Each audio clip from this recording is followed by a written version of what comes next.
شهر رمضان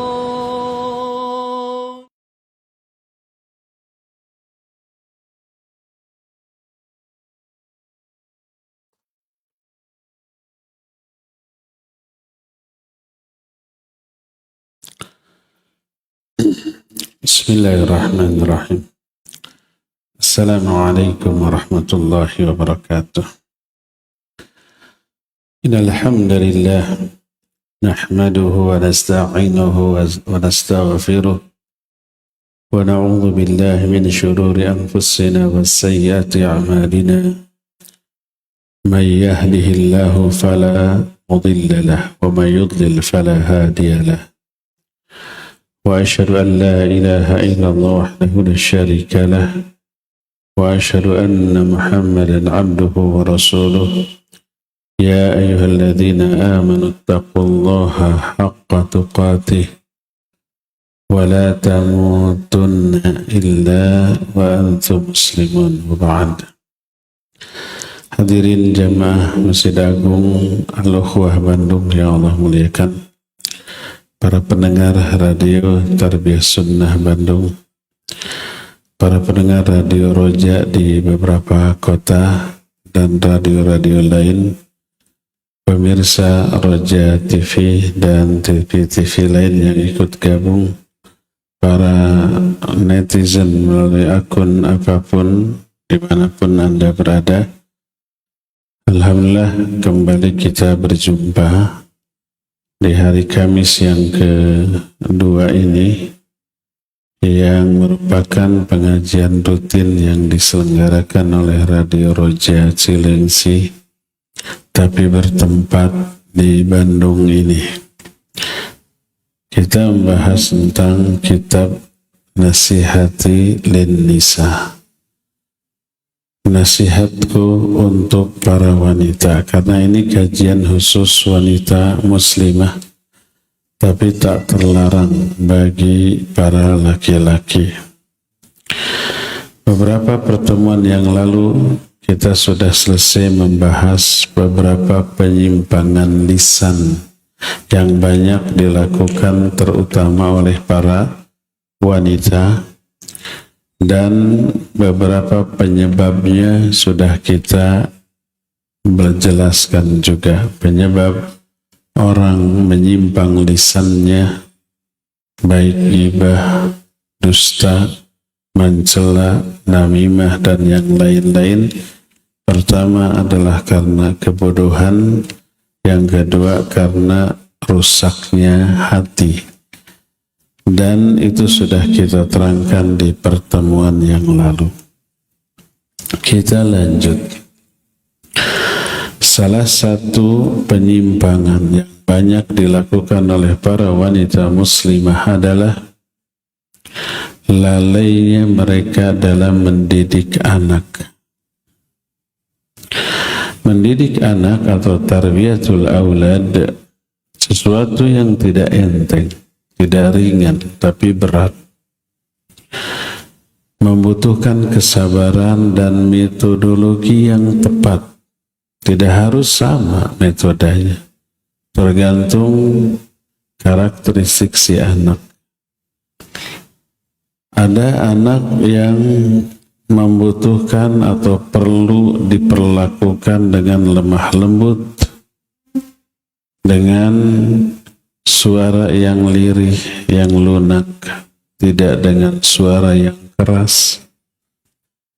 Apabila anak ini diperlakukan secara kasar, malah stres, pelajaran tidak masuk, wasiat nasihat tidak diterima. Tapi sebaliknya ada anak yang tidak bisa diperlakukan dengan lemah lembut, harus dengan keras. Lakukan sebanyak yang dibutuhkan dengan catatan sikap keras ini tidak melebihi uruf, kebiasaan atau batas kewajaran. Kadang karakter anak seperti ini bila diperlakukan secara lemah lembut, ngelunjak, tidak mendengar nasihat, tidak mendengar bimbingan dan pelajaran. Kita bermohon kepada Allah agar Allah menganugerahkan kepada kita kesabaran, ketabahan, keuletan, dan metodologi yang tepat untuk mendidik anak, karena ini tanggung jawab yang besar yang dipikulkan kepada pundak seluruh orang tua. Mendidik anak secara baik itu perintah Allah dengan satu tujuan. Apa tujuannya? Agar anak-anak ini selamat dari murka dan azab Allah di bawah bimbingan kita. Allah berfirman dalam surah At-Tahrim ayat yang ke-6, Ya ayyuhalladzina amanu qu anfusakum wa ahlikum nara. Hai orang-orang yang beriman, jaga diri kalian, jaga keluarga kalian dari api neraka. Dari sini lahir cara menyelamatkan mereka dari api neraka dengan cara dididik, dibina. Lahir kewajiban tarbiyatul aulad. Berkata Ali bin Abi Thalib radhiyallahu an, makna qu anfusakum ay allimuhumul kitab was sunnah. Ajarkan kepada mereka kitab dan sunnah. Ajarkan ilmu tentang kewajiban dan perkara-perkara sunnah, al-allimuhumul faraid was sunan, untuk dilaksanakan. Ajarkan perkara yang haram dan yang makruh untuk dijauhi. Itu satu-satunya cara yang menyelamatkan orang dari api neraka.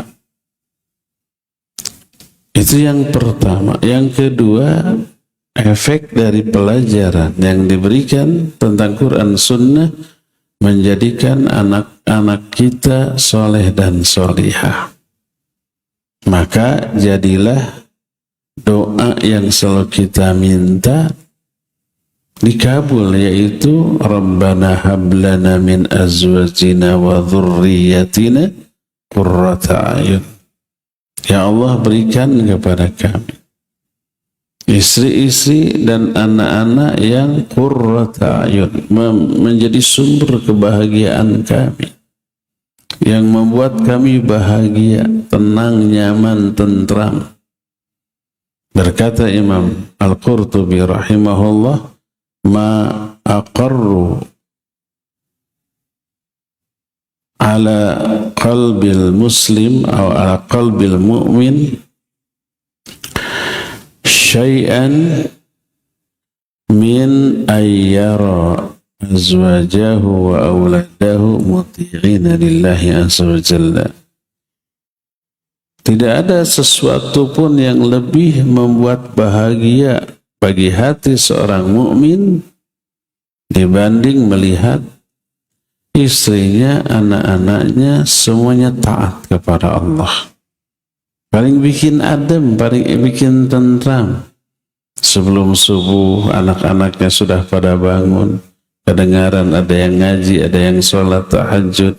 Sebelum azan pergi ke masjid, malah mereka salah satunya anak kita yang azan, kemudian sholat sunat, kemudian sholat subuh, kemudian wirid, kemudian baca Al-Quran atau berzikir sampai syuruk, kemudian sholat, kemudian pulang sampai di rumah buka lagi mushaf, baca Al-Quran, adem.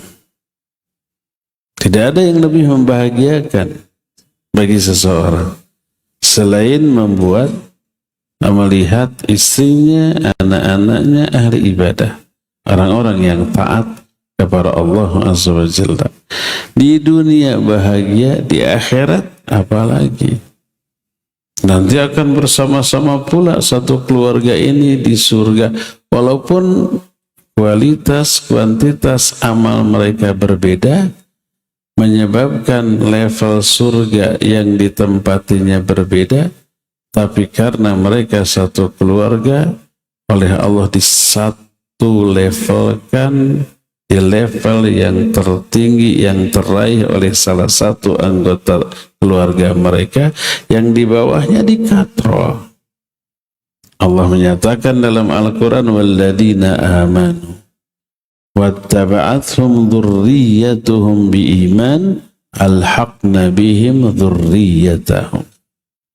Dan orang-orang yang beriman lalu diikuti oleh anak-anak turunannya, anaknya, cucunya dengan keimanan, alhaqna bihim dzurriyyatahum, kami gabungkan anak-anak mereka itu dengan mereka. Maknanya kata Ibnu Abbas radhiyallahu anhu, seorang anak yang menempati surga dengan level yang rendah akan dikatrol, disatu levelkan dengan orang tuanya yang ada di level yang lebih tinggi sebagai balasan atas ibadah yang dilakukan oleh orang tuanya.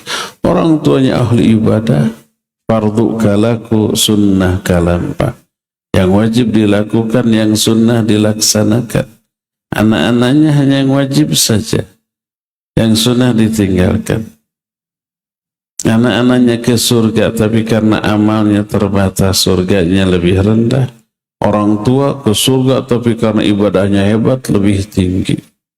Kata Ibnu Abbas, anaknya itu akan dikatrol, diangkat selevel dengan tingkatan surga bagi orang tuanya, untuk membahagiakan orang tuanya. Dan orang tua nggak mau bahagia sendiri, ingin bareng dengan anak, menantu, cucu, cicit, buyut, dan seterusnya. Kalau hanya berdua suami istri bahagia, tapi nggak melihat anak-anaknya, cucunya, menantunya, kurang sempurna ini kebahagiaan. Makanya dikatrol, disatukan. Sebaliknya, kalau anak-anak lebih hebat ibadahnya, orang tuanya pas-pasan, orang tuanya ke surga levelnya di tempat yang lebih rendah, anaknya di tempat yang lebih tinggi. Sempurna nggak kebahagiaan anaknya? Enggak. Walaupun tahu orang tuanya di surga, tapi levelnya di bawah. Kita tidak melihat senyum bahagia ibu dan ayah, maka dikatrol juga satu level, berkumpul bareng-bareng. Ini hasil tarbiyatul aulad, hasil pendidikan terhadap anak-anak. Jadi tujuan utama pendidikan adalah menyelamatkan mereka dari azab. Qu anfusakum wa ahlikum nar. Dan inilah yang terpikulkan di setiap pundak orang tua, dan kelak akan ditanya pertanggungjawabannya. Dalam hadis sahihain riwayat Bukhari Muslim dari Abdullah bin Umar radhiyallahu anhu, Rasul sallallahu alaihi wasallam bersabda, kullukum ra'in wa kullukum mas'ulun an ra'iyatihi, fal imamu ra'in wa huwa mas'ulun, wal rajulu ra'in ala ahlihi wa huwa mas'ulun, wal mar'atu ra'iyah fi baiti zawjiha wa hiya mas'ulah, wal 'abdu ra'in fi mali sayyidihi wa huwa mas'ulun, ala fa kullukum ra'in wa kullukum mas'ulun an ra'iyatihi. Setiap kalian itu pemimpin, dan setiap kalian akan ditanya tentang kepemimpinannya. Seorang imam level apapun, RT, RW, lurah, camat, terus sampai presiden, itu pemimpin dan akan ditanya tentang kepemimpinannya. Seorang lelaki, dia pemimpin bagi keluarganya, istrinya dan anaknya, dan dia akan ditanya tanggung jawabnya itu. Seorang istri, dia pemimpin di rumah suaminya untuk beres-beres, mendidik anak, mengurus anak-anak, mengurus harta suami. Sementara suaminya keluar untuk cari nafkah. Itu tanggung jawab istri di rumah. Maka mereka pun akan ditanya tentang tanggung jawabnya. Seorang hamba sahaya pemimpin bagi harta tuannya. Tugas yang diberikan oleh tuannya kepada hamba sahaya tergantung keahlian dia. Kalau masak atau mengembalakan kambing atau yang lain-lainnya, itu tanggung jawab dan dia akan ditanya. Ingatlah, setiap kalian adalah pemimpin dan setiap kalian akan ditanya tentang kepemimpinannya. Siapa yang lalai terhadap amanah yang diberikan, ancamannya neraka. Pertama, itu khianat kepada amanat. Allah berfirman dalam Al-Quran surah Al-Anfal 27. Ya ayyuhalladzina amanu la takhunullaha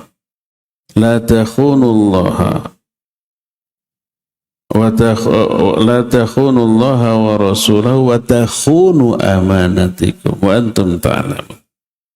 Ya orang-orang yang beriman, jangan kalian khianat kepada Allah dan Rasulnya dan khianat kepada amanat-amanat kalian. Apa yang diamanatkan? Pangkat, jabatan, kekuasaan, tanggung jawab pekerjaan tertentu, itu amanat. Jangan diabaikan, mengabaikannya khianat. Larangan Allah, wa takhunu amanatikum wa antum ta'lamun. Jangan kamu khianat kepada amanat-amanat kalian, padahal kalian tahu. Dalam Sahihain, riwayat Imam Bukhari dan Imam Muslim, Rasul sallallahu alaihi wasallam bersabda, "Ma min abdin istar'ahu Allahu ra'iyatan falam yahutha binasihatin illa lam yajid raihatal jannah." Tidak ada seorang pun hamba yang diberikan amanah sebuah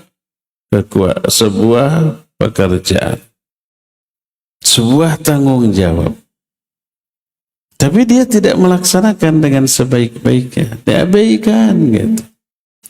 Lam yajid raihatal jannah, dia tidak akan bisa mencium baunya surga.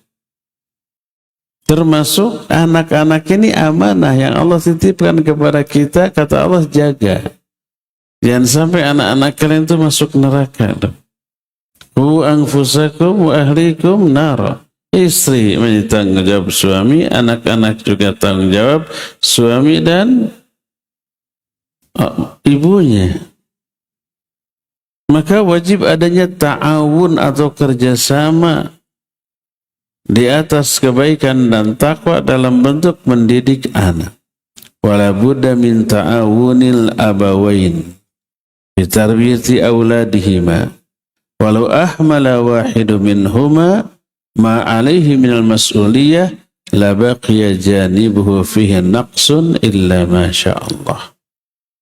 Mau tidak mau harus ada ta'awun, kerjasama antara suami dan istri dalam mendidik anak-anak. Apabila salah satu di antara yang lalai, apalagi dua-duanya lalai melaksanakan tanggung jawab ini, maka berarti dia mengabaikan perintah Allah Azza wa Jalla. Kalau seorang tua tidak mendidik anak dengan baik, pertama durhakanya kepada Allah karena tidak melaksanakan perintah Allah, tidak menunaikan amanah dari Allah. Kedua, durhaka kepada Rasul sallallahu alaihi wasallam sebelum dia berdosa ke anak-anaknya. Makanya ketika anak tidak terdidik sampai dia kelak wal'iyadzubillah masuk neraka, anak menuntut orang tuanya walaupun orang tuanya ahli ibadah. Wahai bapak, wahai ibu, kenapa engkau biarkan aku bergelimang dalam dosa? Tidak dididik, tidak dibimbing, tidak diarahkan, sampai bergelimang dalam dosa, masuk ke dalam neraka, orang tuanya jadi keseret, ya. Terus langkah-langkah apa yang harus dilakukan oleh orang tua dalam mendidik anak? Ada beberapa langkah. poin per poin secara rinci dan detail.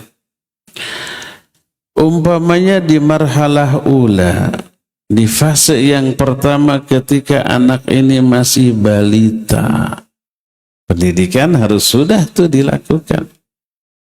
Pertama,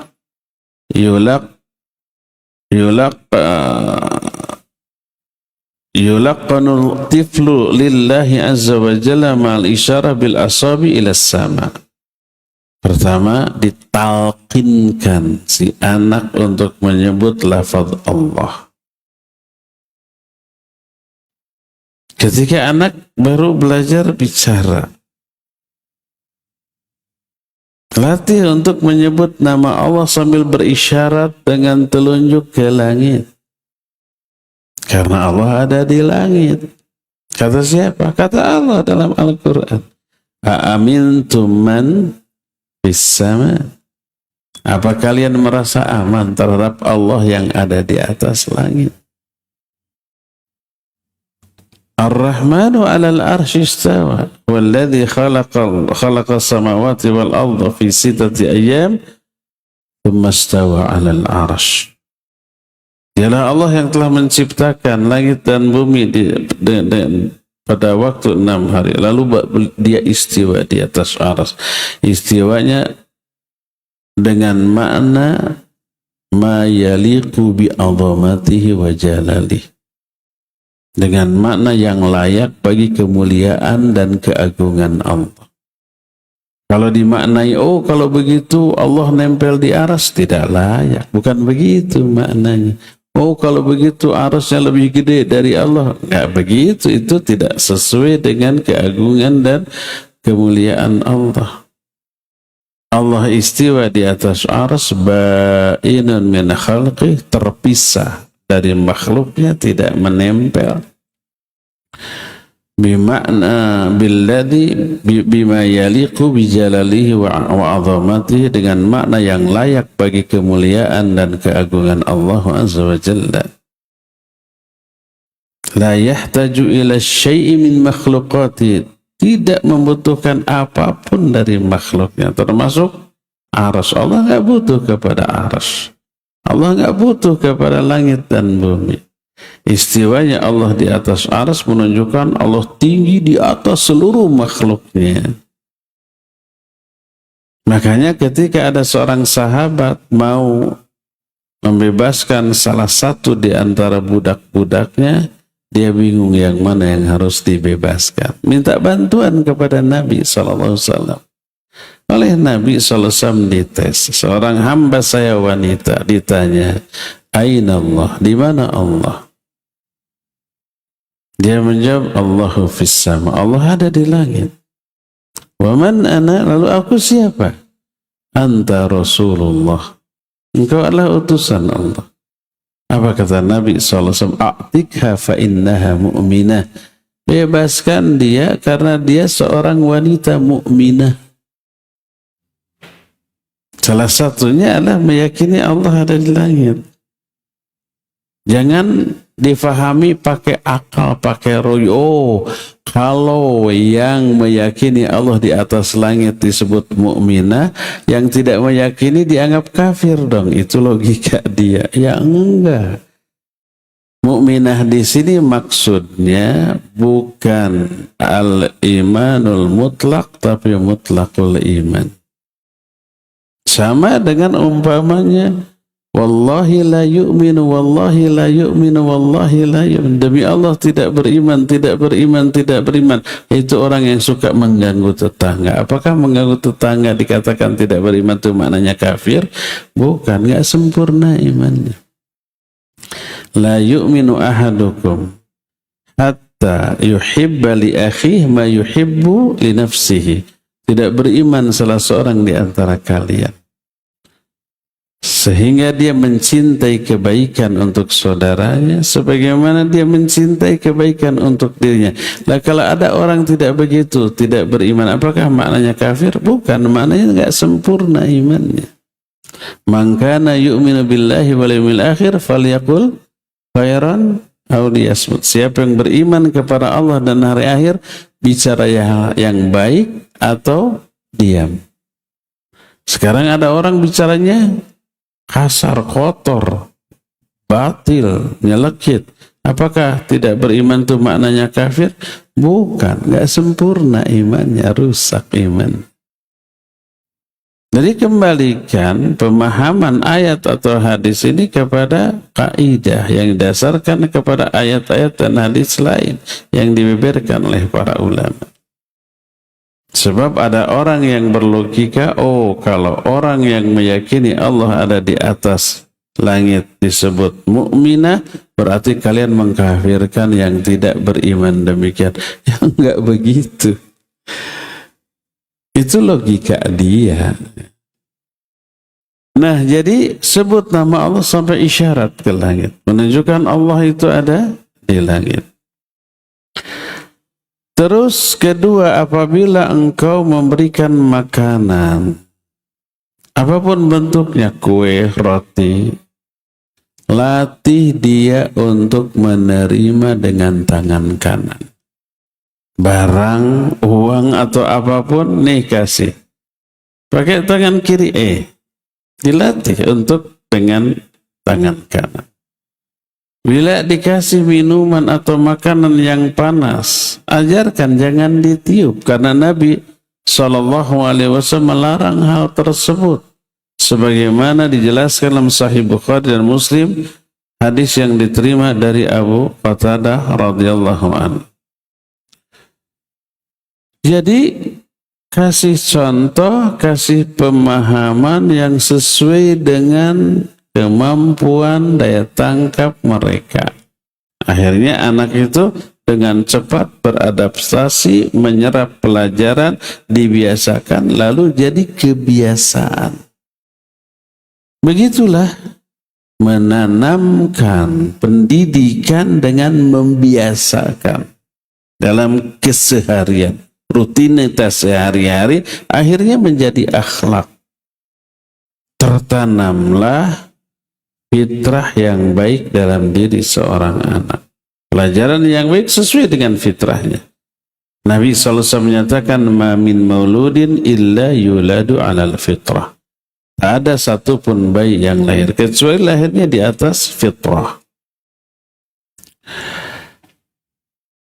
Nah, yang merusak kebaikan fitrah manusia banyak.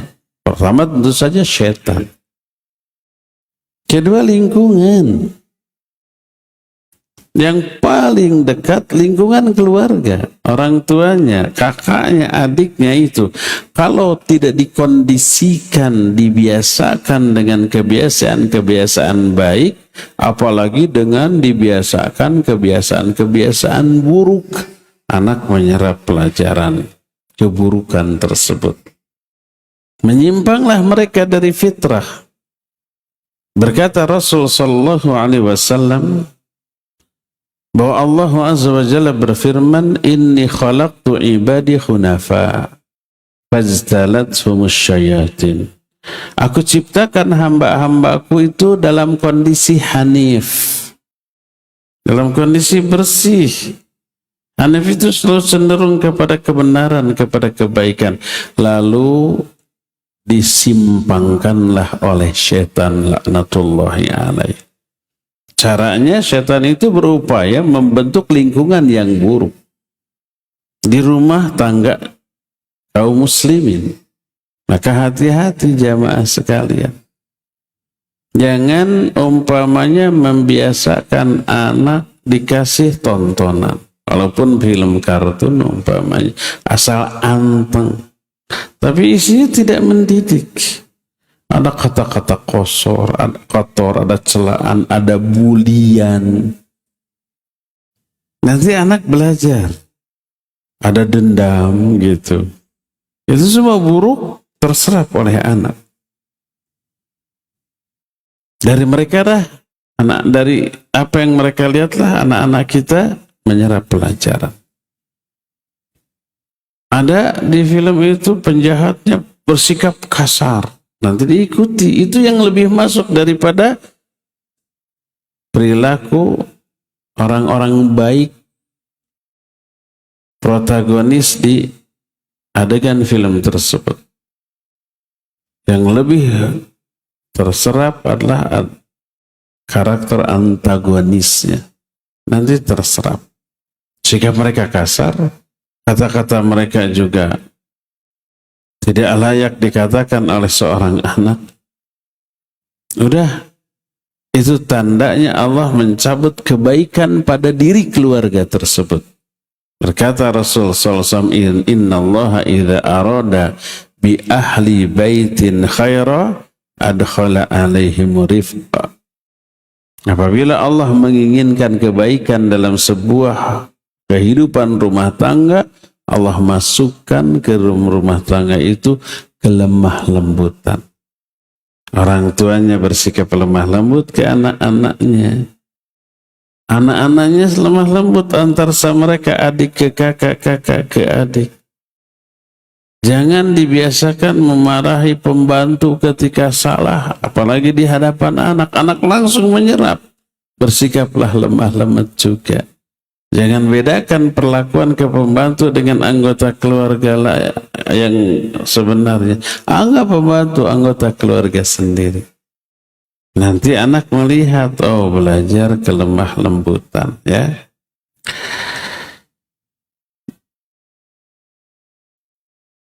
Terus apabila anak itu mencapai usia 1 tahun atau 1,5 tahun,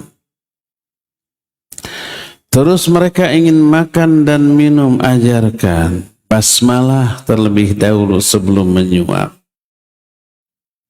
Terus ajarkan agar memegang makanan minuman ini dengan tangan kanan.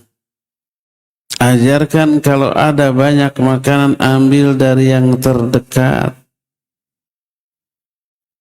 Sebagaimana yang dilakukan oleh Rasul sallallahu alaihi wasallam kepada anak tirinya. Berkata Nabi sallallahu alaihi wasallam, ya gulam samillah wa kul biyaminik wa kul mimma yalik. Hei anakku, sebut nama Allah sebelum makan. Makan dengan tangan kananmu. Makan dari makanan yang terdekat denganmu. Sejak kecil ini dididikkan, menerap sampai kebiasaan. Ada seseorang yang dari awal, dari remaja dibiasakan kalau mau makan minum bismillah. Sampai tua, sampai pikun. Sampai nggak tahu apa dirinya. Siapa dirinya, keluarganya nggak tahu. Tapi ketika dia dikasih makanan, dia ambil, sebelum makan otomatis bismillah. Kalau ngomong yang lain-lain nggak jelas. Tapi pas makan, bismillah.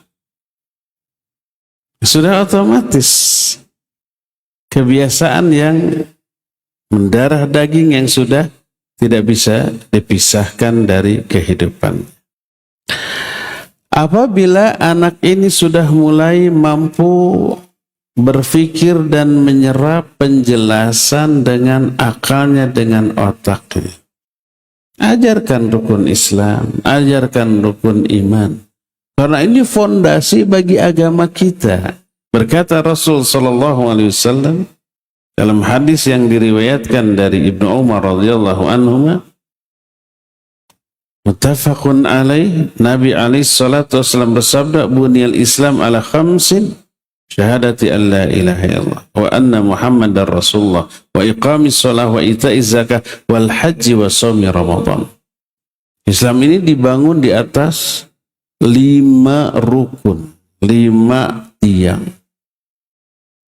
Yaitu syahadat la ilaha illallah Muhammad Rasulullah, mendirikan sholat, menunaikan zakat, haji, dan saum Ramadan. Ajarkan juga rukun iman yang 6. Nabi SAW menyatakan, al-imanu an tu'mina billahi wa malaikatihi wa kutubihi wa rusulihi wal yaumil akhir wa an tu'mina bil qadari khairihi wa syarrihi. Diajarkan. Ajarkan juga ihsan. An ta'budallaha ka'annaka tara fa illam takun tara fa innahu yara. Ini 3 tingkatan agama. Pertama Islam, yaitu amalan-amalan zahir. Rukun Islam yang 5 semua amalan zahir. Mengucapkan 2 kalimat syahadat, amalan lisan. Salat, itu amalan zahir. Saum, zakat, haji, semua amalan zahir. Rukun iman semua amalan batin. Iman kepada Allah, kepada para malaikat, kepada kitab, kepada Rasul, kepada hari akhir, dan kepada takdir. Nah, gabungan antara Islam dan iman, dan ini puncak tertinggi dari tingkatan agama ini adalah ihsan. Apa itu ihsan? An ta'budallah ka'annaka tarah, fa illam takun tarah fa innahu yarah. Itu engkau beribadah kepada Allah seolah-olah engkau melihatnya. Bukan melihat dengan mata kepala, tapi dengan mata batin. Kita sudah jelaskan di hari Kamis yang lalu tentang keyakinan. Keyakinan ada 3 level. Ilmu yakin, keyakinan yang didasarkan pada ilmu, informasi. Kedua, ainul yakin, keyakinan yang didasarkan pada penglihatan. Dan yang ketiganya, akul yakin, keyakinan yang didasarkan pada pengalaman langsung, mengalami, merasakan. Nah, terus kita juga sudah jelaskan ilmal yakin ini juga bertingkat-tingkat. Keyakinan yang didasarkan pada ilmu tergantung kadar ilmunya. Seberapa mendalam ilmu. Makin mendalam ilmu, makin banyak, makin yakin. Kalau sudah mencapai puncak dari ilmu, apa yang diyakininya dengan ilmu seolah-olah sama dengan yang dia lihat. Kita seluruh kaum muslimin iman kepada adanya surga dan neraka. Padahal nggak dilihat. Kenapa kita yakin surga dan neraka ada? Karena informasi dari Quran dan Sunnah. Penjelasan para ulama. Makin banyak informasi tentang surga dan neraka, makin yakin kita. Kalau dihayati, seolah-olah surga dan neraka itu terlihat. Inilah yang dimaksud dengan perkataan Hanzalah, seorang sahabat. Ketemu Abu Bakar As-Siddiq lalu ditanya, "Kaifa asbahta ya Hanzalah?" Bagaimana keadaanmu pagi ini hai Hanzalah? Apa jawabnya? Nafaqal Hanzalah. Hanzalah sudah munafik, ngaku dirinya munafik. Kaifa dzalik, kata Abu Bakar, bagaimana hal itu bisa terjadi? Berkata Hanzalah, kalau aku berada di samping Rasul SAW mendengarkan ucapan dan wejangannya, seolah-olah surga dan neraka itu ada di pelupuk mata. Saking gamblangnya penjelasan surga neraka disertai dengan penghayatan Nabi SAW. Masuk. Kita pernah belajar fisika, ada istilah resonansi. Apa itu resonansi? Masih ingat? Bergetarnya sebuah benda karena getaran benda lain yang frekuensinya sama. Masih ingat nggak? Nggak ingat. Itu pelajaran SMP. Saya belajar ini tahun 77 sampai 79. Sampai sekarang masih ingat. Karena setelah itu di SMA diulang lagi. Setelah tamat SMA saya juga pernah jadi guru fisika. Jadi ingat terus tuh. Gitar 2 ya, direndengkan tadi apa? Direndengkan. Satu petik tang, yang satunya lagi bunyi ya. Itu resonansi. Dan yang percobaan yang biasanya dilakukan dengan garpu tala, ketokan, bergetar, masukkan ke sebuah mulut botol, ngayung. Kenapa? Karena getaran garpu tala ini ketika didekatkan menggetarkan juga udara yang ada di botol atau gelas tadi, kan gitu. Nah, getaran itu yang kemudian menimbulkan suara ngayungnya tambah tinggi. Di pelajaran fisika. Paham kan? Kalau orang ngomong dari hati, didengar oleh hati yang siap mendengar. Hati orang yang berbicara tergetar dengan apa yang dia omongkan, hati yang mendengarnya juga ikut mendekat, ikut gemetar, ikut bergetar. Itu yang dulu dialami oleh Rasul SAW ketika memberi wejangan kepada murid-muridnya dari kalangan para sahabat sampai nangis. Kata Hanzalah, seolah-olah surga dan neraka itu ada di pelupuk mata, seolah-olah terlihat.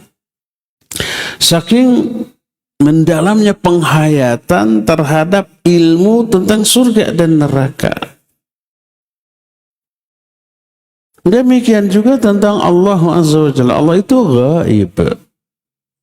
Allah itu gaib, itu bukan tidak ada. Gaib itu ada tapi tidak terlihat.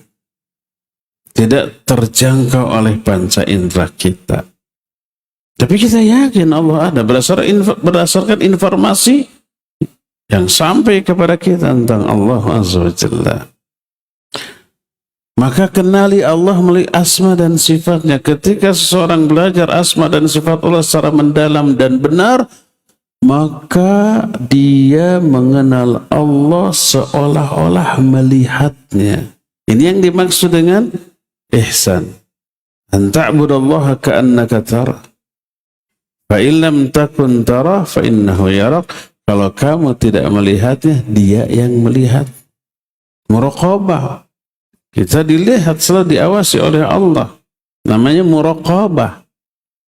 Jangankan oleh Allah, kita ditatap oleh sesama manusia, kita jaim. Jaga image, jaga sikap.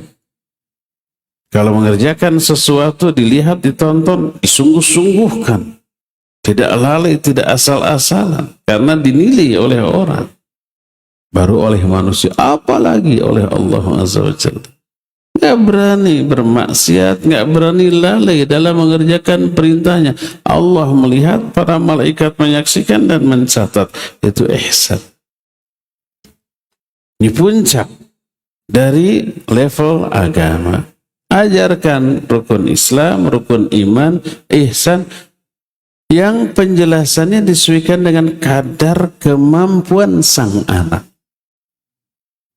Tidak terlalu yang rumit, yang ruwet gitu. Terus ajarkan hukum-hukum tata cara wudu. Nanti tata cara sholatnya. Apabila umpamanya si anak itu pasti ya ketika praktek itu ada kekeliruan, kesalahan, langsung dikoreksi. Begini cara berkumur, begini cara membasuh wajah batasannya, begini cara membasuh tangan, yang kanan dulu 3 kali sampai selak-selak jarinya juga, lalu yang kiri. Dipraktekkan, dicontohkan, lalu disuruh dia mengikuti. Kekeliruannya, kesalahannya, perkara yang luput dari perhatian dia, kita sempurnakan, kita kasih tahu. Sejak kecil, begitu juga tentang tata cara sholat. Awalnya tuturut munding kan. Kita sholat, anak ikut sholat. Rukuknya pasti nggak benar. Sujudnya pas sujud dia tiarap. Kan gitunya. Biarkan. Minimal secara umum gerakan sholat tahu. Nanti sudah masaknya dia bisa benar, dibenarkan cara rukuknya, cara sujudnya, cara duduknya, dan seterusnya secara bertahap. Dan apabila sudah 7 tahun, bukan mulai diajarkan. Diajarkannya itu sejak kecil. 7 tahun itu diperintahkan untuk sholat. Sudah bisa sholat. Nah, kata Nabi SAW, murru auladakum bisolahum abna'u sab'is sinin. Perintahkan anak-anakmu untuk sholat ketika mereka usia 7 tahun. Bukan mulai diajari, diperintahkan. Sudah bisa sholat, sudah hafal doa-doanya, zikir-zikirnya, jumlah rakaat tata salat sudah. Karena sudah sejak lama, udah tahunan. Perintahkan. Wadribuhum 'alaiha wa hum abna'u 10 sinin. Dan pukul mereka kalau sudah 10 tahun nggak mau sholat. Bagian dari pendidikan. Lalu kapan mulai diajarkannya? Imam Sufyan Ats-Tsauri, Imam Sufyan bin Uyainah ditanya, kapan kita memulai mengajarkan sholat kepada anak-anak? Beliau menjawab, bila anak itu sudah bisa membedakan antara tangan kanan dan tangan kiri. Ajarkan sholat sesuai dengan kadar kemampuan dan daya tangkap mereka. Bertahap. 7 tahun itu harus sudah bisa, harus sudah hafal. Perintahkan sholat. Walaupun belum wajib bagi mereka, tapi dilatih. Biar pas saatnya balik, dihisab, sudah benar sholatnya. Bukan baru diajari. Diajari sejak kecil, mungkin usia 1 tahun, mungkin 2 tahun, dengan disesuaikan caranya dengan daya tangkap mereka. 7 tahun sudah bisa, sudah hafal, perintahkan. 10 tahun tidak bisa juga, pukul mereka dengan pukulan yang tidak menimbulkan bekas, apalagi cacat. Terus pisahkan mereka di tempat tidur, wa farriqu bainahum fil madaji. Pisah mereka di tempat tidur, baik sesama jenis apalagi lawan jenis. Laki dengan perempuan jangan mentang-mentang adik kakak, jangan disatu kasurkan. Ketika usia 7 tahun. Termasuk sejenis, laki-laki dengan laki-laki, wanita dengan wanita, pisah. Ini saddud dzariyah.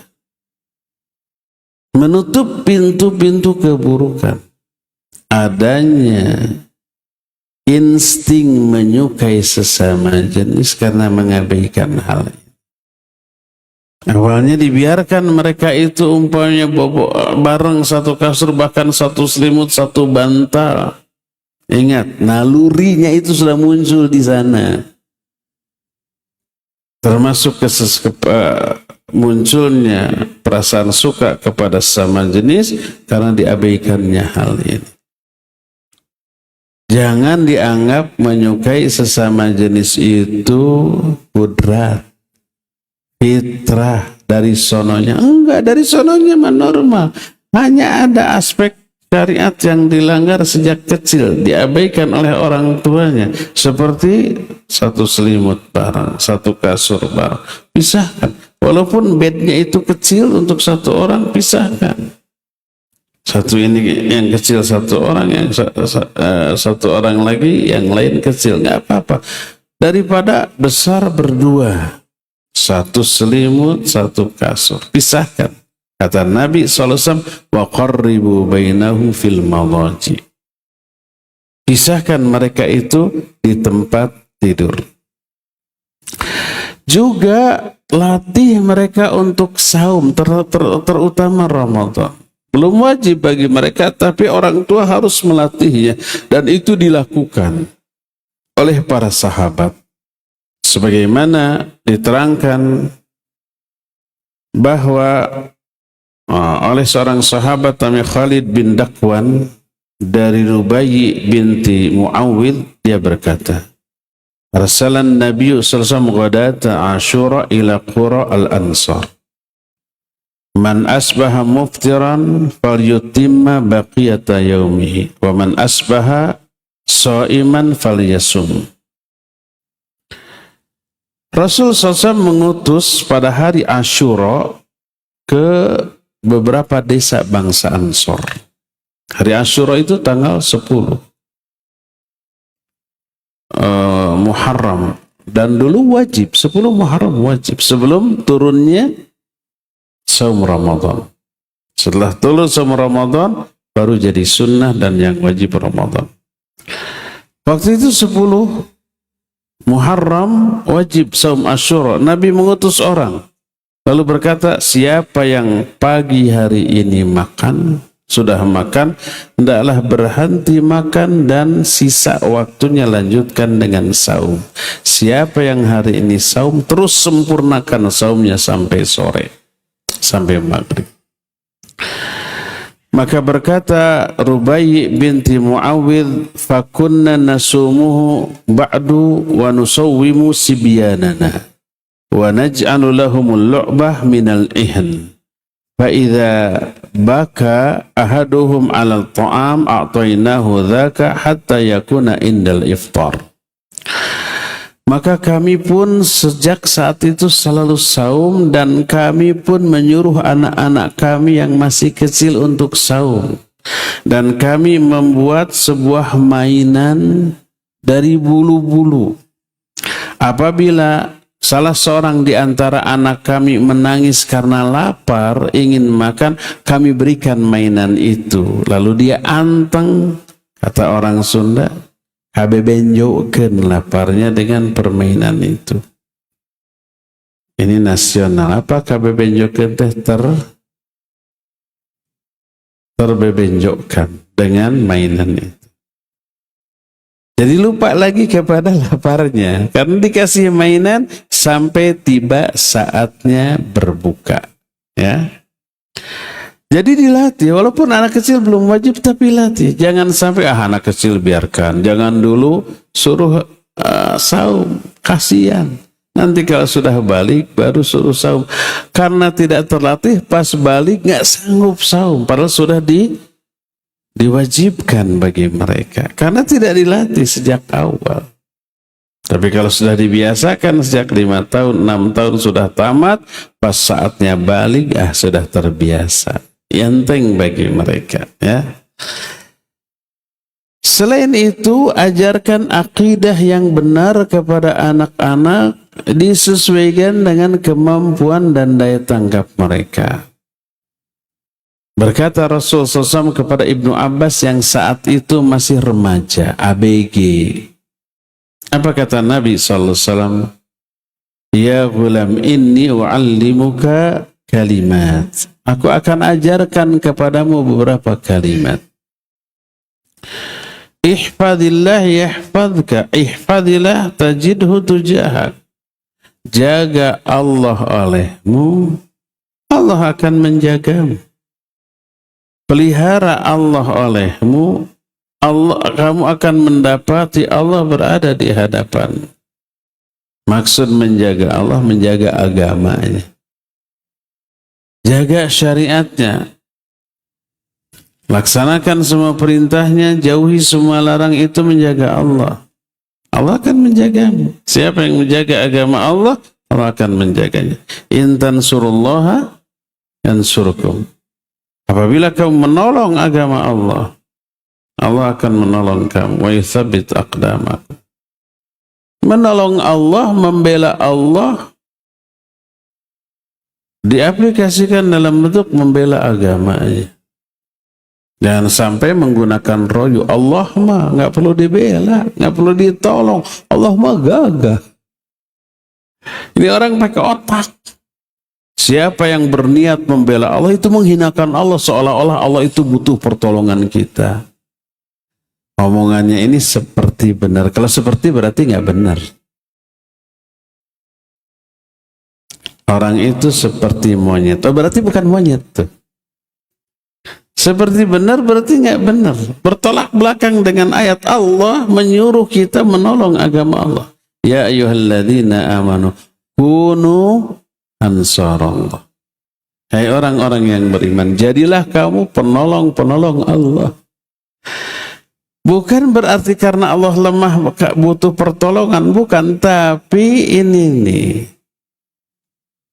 tanggung jawab kita, rasa memiliki kita, cinta kita kepada Allah itu diukur dengan ini. Sama dengan TNI. TNI kan kuat ya. Mereka terlatih, punya persenjataan lengkap gitu.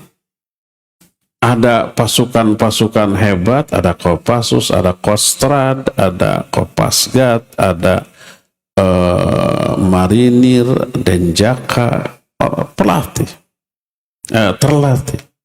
Lalu TNI ada yang menghina. Apa kita bilang? Kita nggak perlu bela lah. Mereka kuat kok tanpa dibela juga.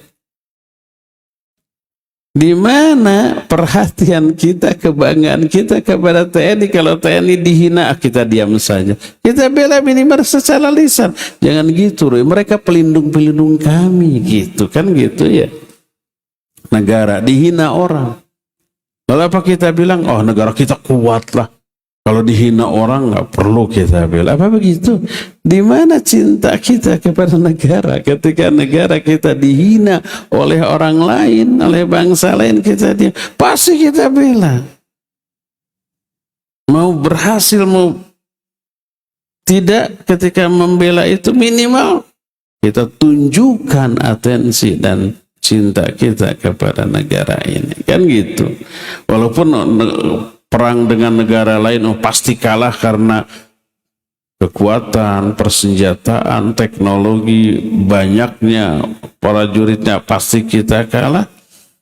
Minimal kita tunjukkan nasionalisme kita, kan gitu. Ini baru ke orang, ke makhluk. Apalagi kepada Allah. Allah dihina, Allah tidak akan langsung hina. Tidak berarti lemah, tidak berarti butuh pertolongan pembelaan kita, enggak. Tapi ini menunjukkan loyalitas, cinta dan kasih sayang kita kepada Allah Azza wa Jalla. Enggak rida kalau Allah dihina, kita bela. Agama ini mulia, agung, kuat, enggak perlu dibela. Kata siapa? Kalau dihinakan wajib kita bela, bukan karena agama ini lemah, tapi karena wujud cinta, kasih sayang, loyalitas kita kepada agama ini, ya. Nah, Rasul SAW menyuruh Ibnu Abbas, ihfadillah, jaga Allah olehmu, Allah akan menjagamu. Ihfadillah, tajidhu tujahak. Jaga Allah olehmu, maka kamu akan menemukan Allah ada di hadapanmu. Ini akidah ini. Wa idza sa'alta fas'alillah, kalau minta, mintalah kepada Allah. Wa idza sta'anta fasta'in billah, kalau kamu butuh pertolongan, minta pertolongan kepada Allah. Wa'lam annal ummata law ijtama'a ala ayanfa'uka bi syai'in lam yanfa'uka illa bi syai'in qad katabahu Allahu lak. Wa law ijtama'u ala ayyadurruka bi syai'in lam yadurruka illa bi syai'in qad katabahu Allahu 'alaik. Rufi'atil aqlam wa juffatis suhuf. Ketahuilah olehmu bahwa apabila umat ini berkumpul untuk memberikan manfaat kepadamu dengan sesuatu, mereka tidak bisa memberikan manfaat itu kepadamu sedikit pun, kecuali kalau Allah sudah mentakdirkannya.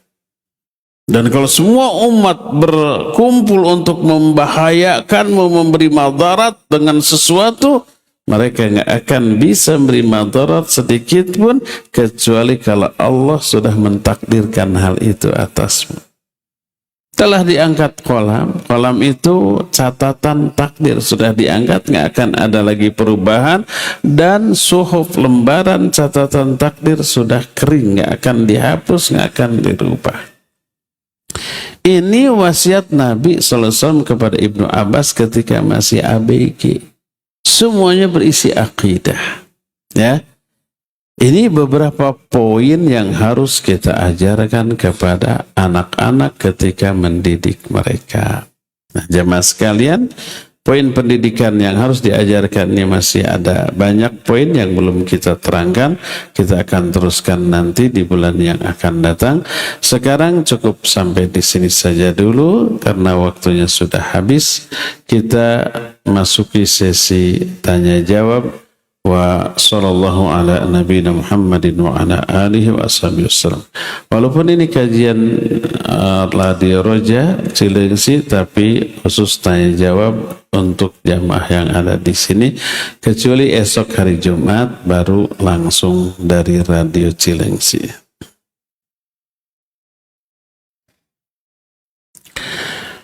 Ada titipan pertanyaan via online atau studio radio.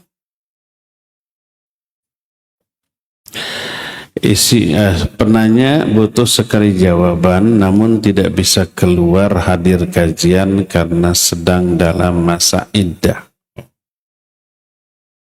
Pertanyaan: jika suaminya yang sudah mentalak 3 istri namun belum saja menggugat ke pengadilan untuk mensahkan status istri, dalam artian malah menggantung, apakah boleh istri yang jadinya menggugat balik suami karena sudah ditalak 3 dan sudah lama menunggu tanpa kepastian, dan apakah mahar wajib dikembalikan walau pada awalnya suami yang sudah mentalak? Apa yang dimaksud talak 3? Bukan satu kali ucapan saya talak 3 sekalian kamu. Walaupun ngomong yang talak 3, yang jatuh tetap 1. Talak 1 sekali, tetap yang jatuh 1. Yang dimaksud talak 3 itu 3 kali talak. Saya talak kamu gitu. Dah, jatuh talak. Dalam masa iddah, si istri tidak boleh keluar dari rumah suami. Masih bareng serumah. Masih boleh. Nah, suami sudah mentalak 3 tapi belum menggugat ke pengadilan. Secara syar'i ini sudah bukan suami istri. Keluar dari rumah suami karena sudah talak 3. Keluar baik ke rumah orang tua atau ke rumah dia kalau dia punya rumah. Adapun surat cerai itu formalitas ke pengadilan, ya. Kalau tahu suami tidak ngurus, ya zalim dia. Urus saja sama istri. Tidak berarti dia yang menggugat talak jadi khulu, enggak, karena istri, karena suami yang sudah mentalak, ya, tinggal ngurus, bisa nyuruh orang. Pasti nanti harus hadir ke pengadilan. Kalau nggak bisa, nanti akan dilangsungkan sidang in absentia, sidang tanpa kehadiran para pihak yang berperkara atau diwakili oleh yang mewakilinya, bisa kuasa hukum atau bisa siapapun yang mewakilinya sampai keluar. Jadi surat cerai dari pengadilan itu formalitas, walaupun tidak ada itu sudah cerai secara agama, nggak bisa kembali lagi, ya, nggak bisa rujuk lagi kalau sudah 3. Untuk apa surat cerai itu? Formalitas. Kalau mau nikah lagi, nah itu butuh. Kalau ingin nikah resmi lagi, ya, nanti KUA nanya, ini statusnya apa? Janda. Mana surat cerainya? Nih, nah gitu. Kalau nggak ada surat cerai, janda bodong namanya. Seperti mobil atau motor tanpa STNK, ya. Nanti KUA nggak mau menikahkannya, ya. Sekarang di masjid dekat rumah yang biasa Bapak anak sholat, sebelum sholat subuh mengadakan doa dan zikir bersama. Karena Bapak anak mulai ngaji tiap Selasa dengan Ustadz, alhamdulillah sedikit banyak tahu amalan yang dulu dilakukan, tidak ada contoh dan dalilnya. Akhirnya Bapak anak memilih mengakhirkan datang ke masjid terburu-buru dan menjadi masbuk untuk menghindari ritual tersebut. Mohon nasihatnya.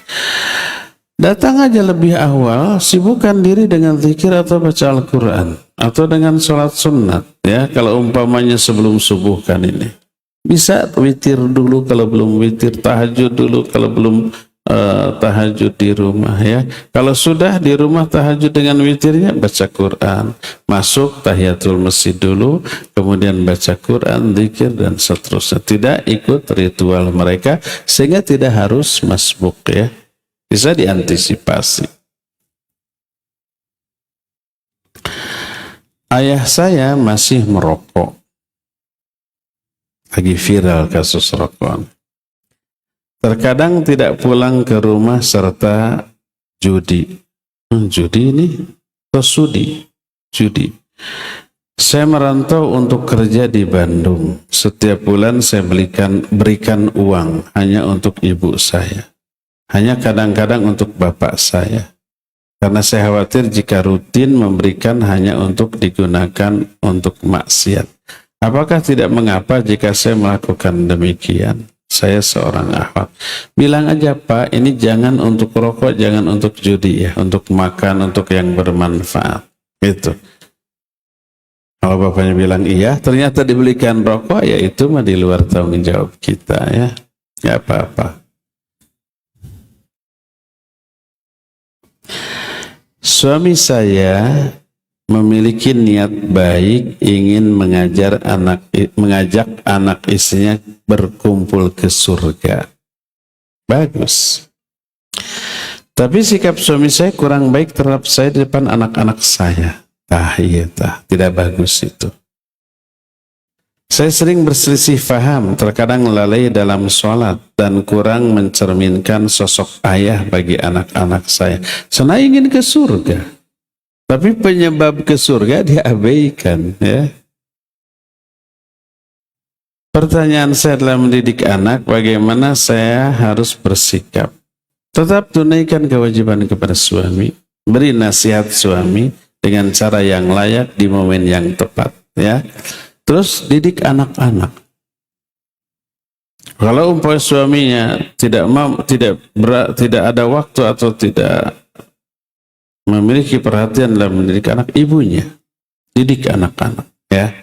Jangan sampai terpengaruh oleh keburukan ayahnya. Tapi jangan jelek-jelekan ayah di hadapan anak. Jangan sampai jangan kayak ayahmu ya, kasar begini, tidak sholat, jangan. Tetap jaga marwah, kehormatan, wibawa seorang ayah. Walaupun ayah itu banyak kesalahan, jangan diungkit ke anak-anaknya. Sampai anaknya nanti nggak hormat dan durhaka kepada bapaknya, jangan. Ya, tetap gambarkan ayah sebagai sosok yang harus dihormati, dihargai, dan berwibawa ya.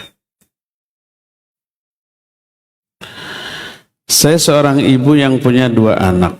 Anak saya yang pertama perempuan usia 13 tahun. Setelah masuki 11 tahun sampai sekarang, anak saya terkadang suka marah-marah tidak jelas.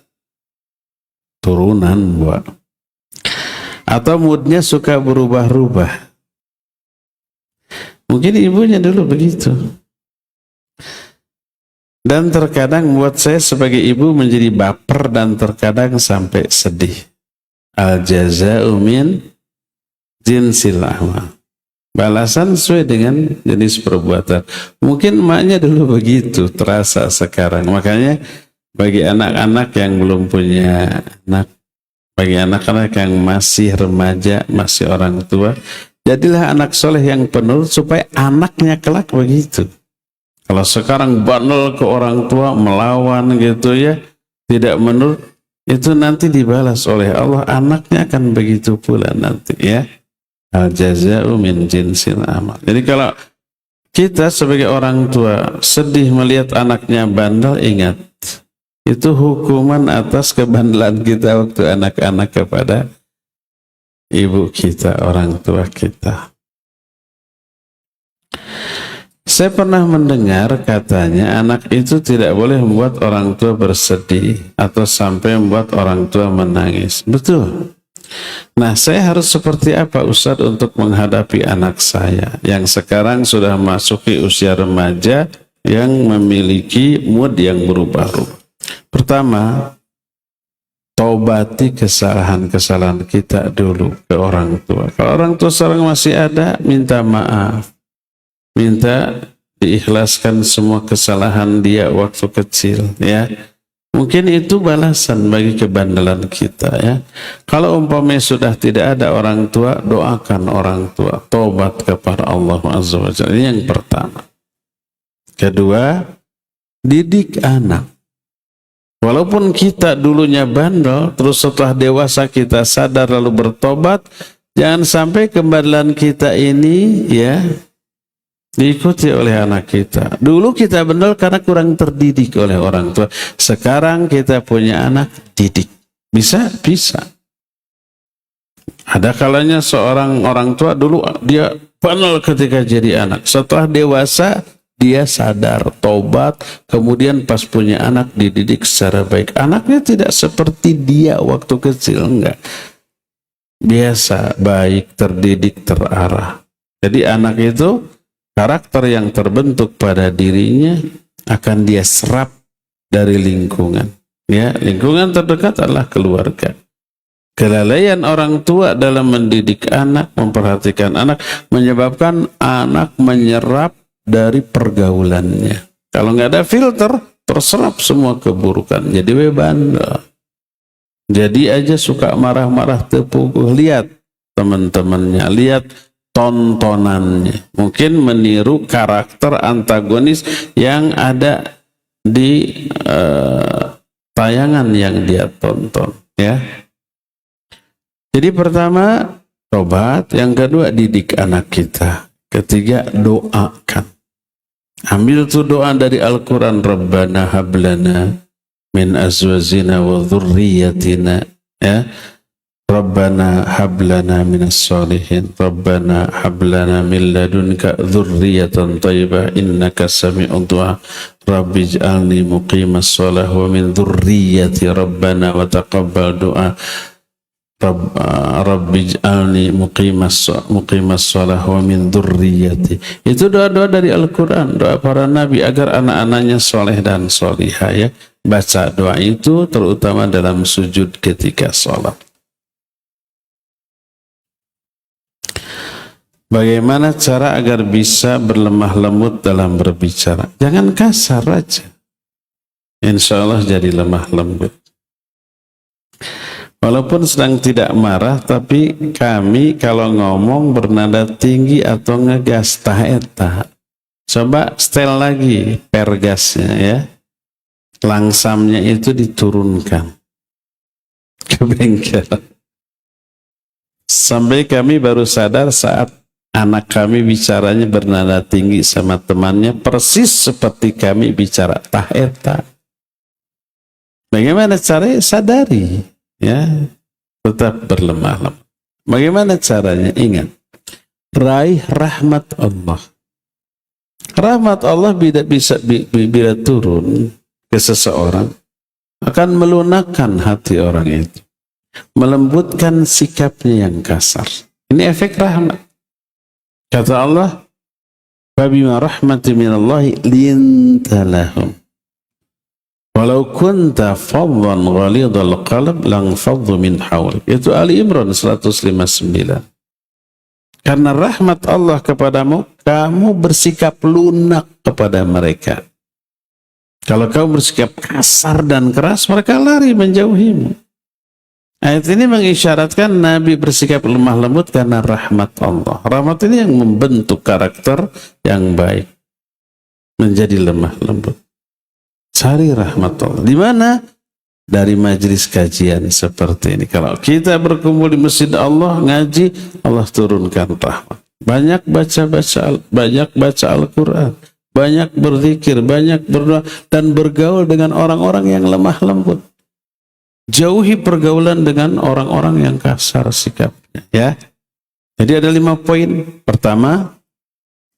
Poin yang pertama, cari rahmat Allah Azza wa Jalla dengan cara hadir di kajian, menuntut ilmu, membaca Al-Quran, ya, dan seterusnya. Yang kedua, berdoa agar Allah melembutkan hati kita. Yang ketiga, gaul dengan orang-orang yang soleh, orang-orang yang lemah lembut. Keempat, hindarkan pergaulan dengan orang-orang yang kasar, yang buruk. Dan yang kelima, nah ini yang tidak boleh diabaikan. Coba fahami, pelajari keuntungan, faidah dari kelemah lembutan, sehingga kita termotivasi. Oh, lemah lembut itu luar biasa faidahnya begini. Kabita kita tertarik. Akhirnya kita berlaku lemah lembut dan pelajari bahaya keburukan dari sikap kasar. Oh, sikap kasar tuh gini-gini. Akhirnya kita takut, akhirnya kita hindari. Ya, inilah 5 cara untuk merubah karakter yang tadinya kasar menjadi lemah lembut. Ya, semoga Allah mudahkan.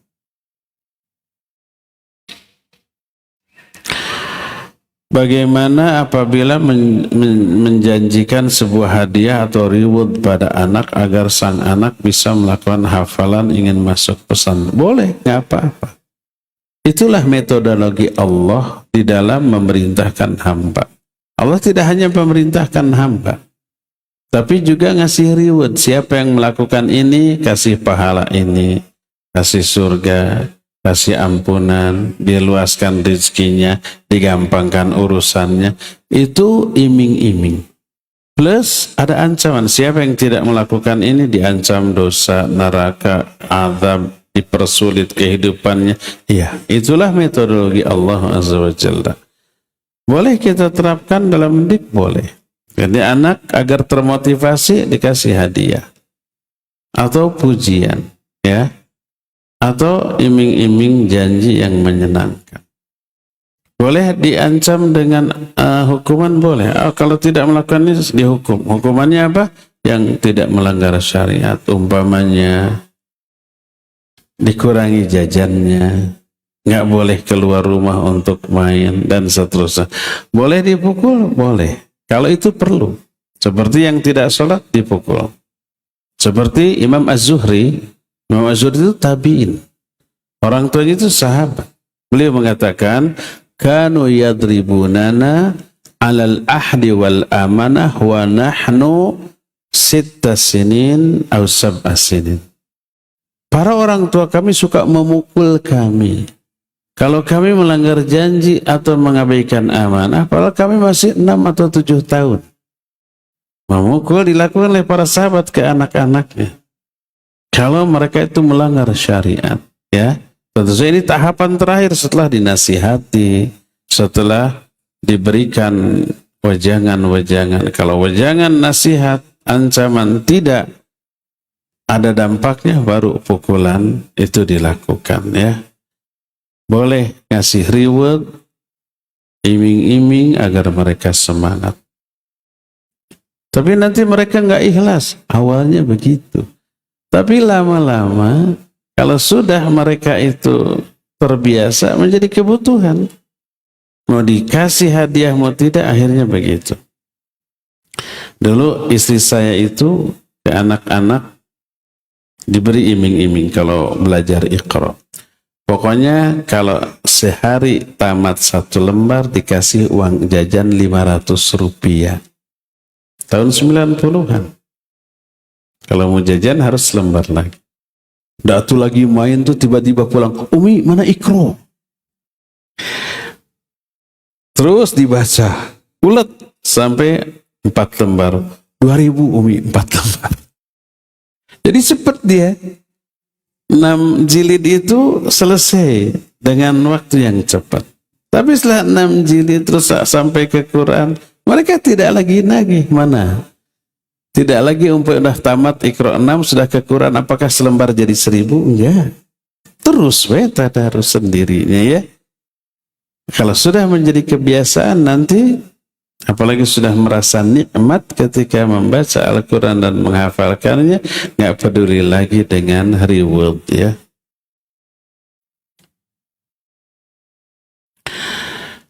Ustaz, saya sering membatasi anak-anak saya main HP. Ya harus, jangan dibiarkan. Saya juga sering melarang anak-anak agar tidak menonton TV yang tidak layak buat ditonton. Emang ada yang layak? Dan saya sering mengingatkan anak-anak saya untuk tetap menutup aurat. Jadi anak-anak saya sering ngambek, Ustaz. Terus kata suami saya terlalu memaksakan keinginan saya. Apakah saya salah? Tergantung anaknya ini segede apa. Kalau masih 3, 4, 5 tahun, dikasih jilbab, kemudian masih kepanasan dibuka, nggak masalah. Biarkan saja, jangan dipaksakan. Biarkan mereka menikmati masa kanak-kanak dulu secara bebas ya. Nanti setelah agak lebih gede, mereka akan lebih dewasa dan tanpa harus disuruh nanti mereka akan memakai kerudung sendiri ya. Tapi kalau umpamanya di luar sudah di atas 10 tahun tidak pakai jilbab, nah ini tidak bisa dibiarkan karena sudah menjelang dewasa, atau mungkin ada yang sudah dewasa, ada anak SD 5 tahun sudah haid, ada 5 tahun, kelas 5 maksudnya. 5 tahun mah nggak ada ya. Kelas 5 berarti berapa tahun? 10 atau 11 tahun. Ada yang sudah haid gitu. Ada yang kelas 3. Tadi saya ngobrol ada seseorang, anak saya kelas 3 sudah haid gitu, 9 tahun tuh ya. Berarti itu sudah mukallaf, sudah dewasa, jangan dibiarkan ya. Tapi kalau masih 4 tahun, 5 tahun, kerudungnya di luar dibuka, jangan dipaksakan, biarkan saja dulu ya.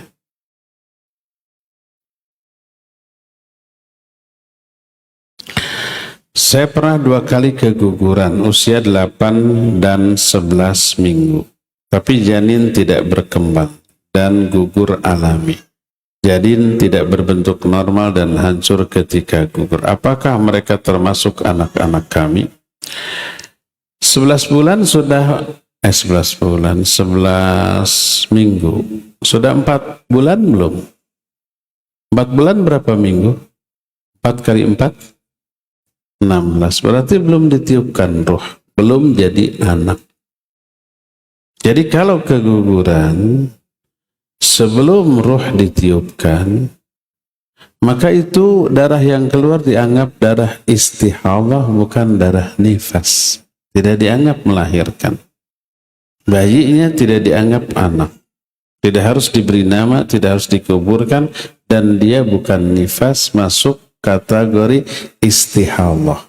Kalau keguguran di bawah 4 bulan istihadah, wajib sholat, wajib saum di bulan Ramadan.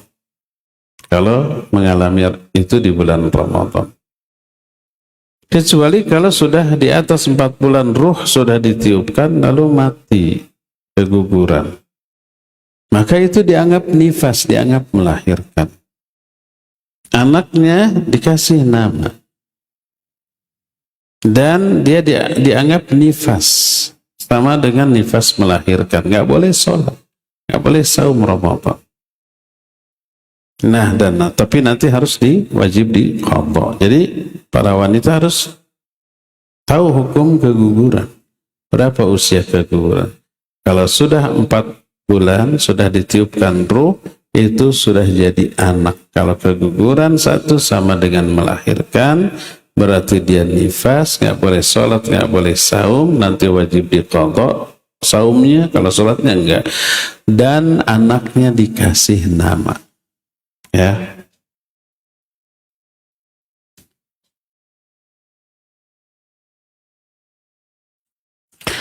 Ya, mohon maaf tidak semua pertanyaan terjawab.